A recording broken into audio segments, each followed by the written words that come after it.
আসসালামু আলাইকুম। সকলে কেমন আছেন? আশা করি ভালো আছেন। আলহামদুলিল্লাহ আমি ভালো আছি। রাজশাহী জেলা শাহমুদ্দিন থানার মেয়ে আমি। আজকের ভিডিওতে আমি যে কথাটা বলতে চাচ্ছি যে বাবা মায় কোনো দিন পড়ালেখার কথা আমাকে বলতো না।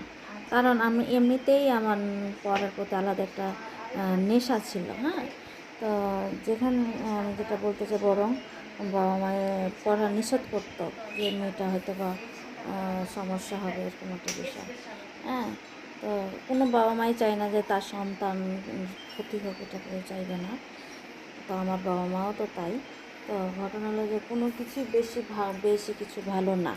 হ্যাঁ, সব কিছুর লিমিটের মধ্যে থাকা দরকার, বুঝতে পারছেন? হ্যাঁ, তো লিমিটের মধ্যে সব কিছু লিমিটের মধ্যে থাকা দরকার। সব কিছু একটা সিস্টেম আছে, সিস্টেমের বাইরে কোনো কিছু ভালো না। তো বেশি যদি পড়ালেখা করে অটোমেটিকই মাথার সমস্যা বিয়ে করতে, মেয়ে মানুষ ভবিষ্যতে বিয়ে শাদী দেওয়া যাবে না, এরকম তাদের চিন্তাধারা ছিল। এখনকার বাচ্চারাকে যেরকম প্রেশার দেয় না,